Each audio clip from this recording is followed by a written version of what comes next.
You guys, here are 10 most dangerous islands you should never visit.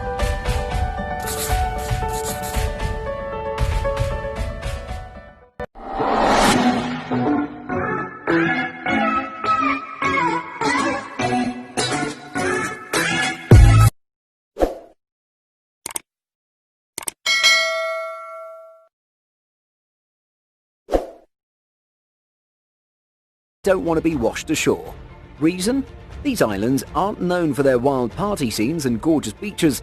Instead, you need to watch out for bloodthirsty animals, active volcanoes, and sometimes you might need a gas mask and radioactive overalls just to survive. Check out our list of the most thrilling and dangerous locations in the world that'll surely send chills down your spine. Don't forget to smash the like button, subscribe, and click the notification bell for more amazing content. Let's begin. Number 10. Illada Grande. Indiana Jones would definitely not like this place. Located approximately 150 kilometers off the coast of Brazil, Illada is widely recognized as the most dangerous place on the planet.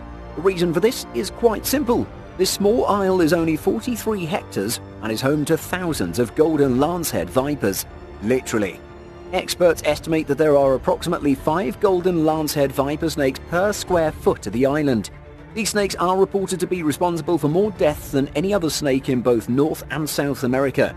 There are several stories of people succumbing to the deadly predators in no time at all. One of these stories recalls a lighthouse keeper who was attacked by the snakes and died. Snake Island's lighthouse has been automated ever since that fatality, and the Brazilian government has prohibited any visitors from setting foot there. Also, there's no perfect antidote for those victims who get infected by these deadly creatures, so avoiding this place is a good idea. Number 9. Bikini and Anawitak. Never mind Chernobyl and Fukushima, new research shows a tiny island halfway between Australia and Hawaii has concentrations of nuclear material up to 1,000 times higher than that at 2 well-known meltdown locations in Ukraine and Japan.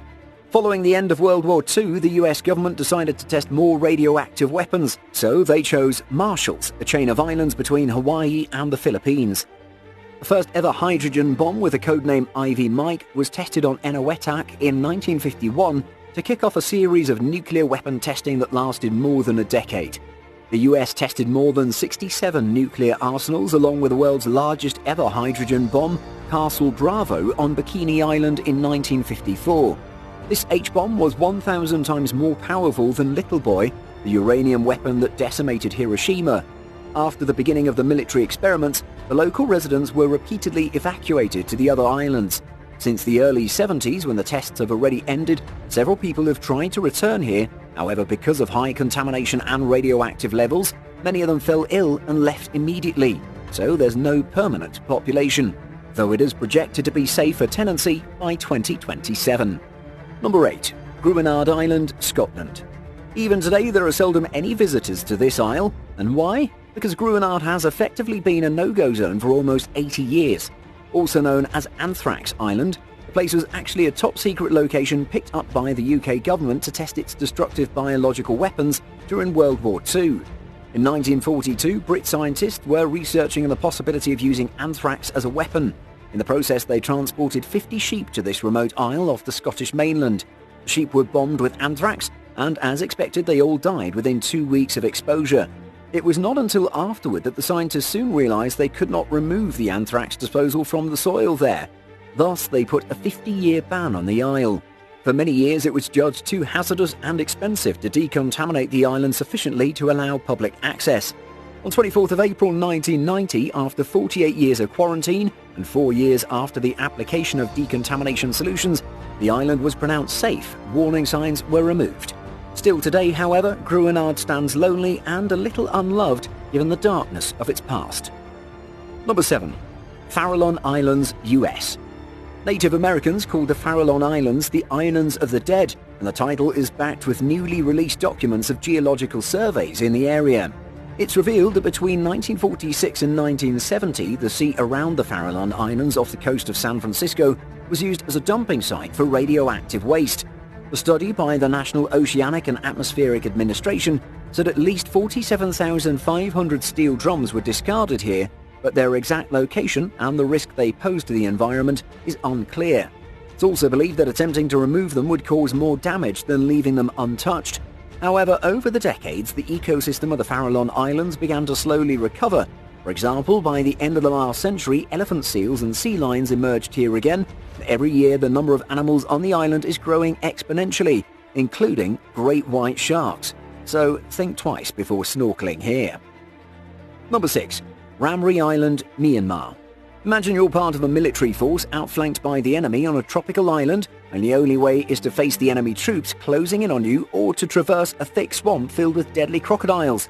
Do you risk your life in the swamp or put your life in the hands of the enemy? This very situation happened to Japanese troops occupying Ramree Island in the Bay of Bengal during World War II in early 1945. Following fighting between British and Japanese troops, an estimated 400 Japanese soldiers were forced to flee into the marshes that were ruled by some of the world's largest saltwater crocodiles. Those who chose the doomed route across the crocodile-infested water and luckily survived are reported to have told horrific tales of dozens of crocodiles attacking the soldiers en masse and appearing out of seemingly nowhere to drag off some poor soul. The nights were said to have been filled with dire screams, gunfire, and the sounds of animal attacks. This incident is now in the Guinness Book of World Records for the most number of fatalities in a crocodile attack. Yikes. Sounds like we're definitely better off leaving Ramree to the crocs. Number 5. Reunion Island. The next one on our list is not the island itself that's dangerous, but the water around it. Located about 420 miles east of Madagascar, Reunion Island is only 40 miles long and has a balmy climate and sun-drenched beaches, which makes it a popular holiday destination. But in the last 5 years, 13% of the world's fatal shark attacks have happened off its coastline. To put that into perspective, there have only been 3 shark attacks off the coast of South Africa in that same time. An abnormally large population of sharks circles the waters around Reunion. They've attacked 20 people since 2011 and killed 7. In 2013, all open water swimming and surfing in Reunion were banned. Enter those waters at your peril. Another interesting fact about Reunion Island is its mushroom shape. Once you get to the shore, you don't have to go very far to be in deep waters in search of deadly sharks. You can see them right from the beach. Absolutely terrifying, isn't it? Number 4. Stromboli Island. Nicknamed the Lighthouse of the Mediterranean for its steady towering glow, Stromboli, with an area of merely 5 square miles, is widely known for its spectacular volcanic eruptions, which jet fountains of molten rock from its lava-filled central crater. The small Italian volcanic island reigns as one of the world's most active volcanoes, erupting every 15 to 20 minutes for nearly 2,500 years. Having been able to spew fountains of lava almost continuously for the past millennia, every summer boatloads of visitors journey here for the gleaming black sand beaches, and as many as 500 travelers trek to the island's summit each sunset to view the lava fireworks against the night sky.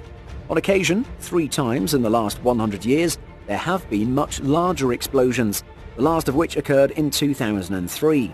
These eruptions were large enough to take the lives of inhabitants of the island and to destroy much of the villages there. Subsequently, the volcano was closed to tourists for 2 years afterward and just reopened in 2005. While such large eruptions are rare, about 300 permanent residents and frequent visitors of this island are experiencing this thrilling Stromboli at their own risk. Number 3. Deadmans Island. Located on the Isle of Sheppey, Deadmans Island in Kent has long been the subject of horror stories dating back hundreds of years. Although nobody lives there, historians believe this mysterious site has been hiding a grim historical secret, and in recent months people have been talking about the place once again. So just what is the story behind Deadmans Island, and what happened there? More than 200 years ago, the island was used as a burial ground for convicts who died aboard prison ships. Thanks to the rising sea levels and coastal erosion, lost bodies, wooden coffins, aged skulls and fragments of bones stick out from the 6 feet of mud that once blanketed the area. Although the island is not open to visitors, the BBC was given access for a special edition of Inside Out South East back in 2017.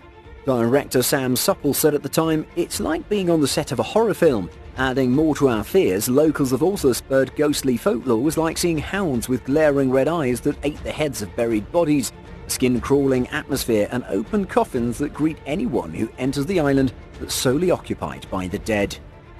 Number 2. Miyakojima Island. How do you like spending your life in the comfort and luxury of cool, filtered and fresh air?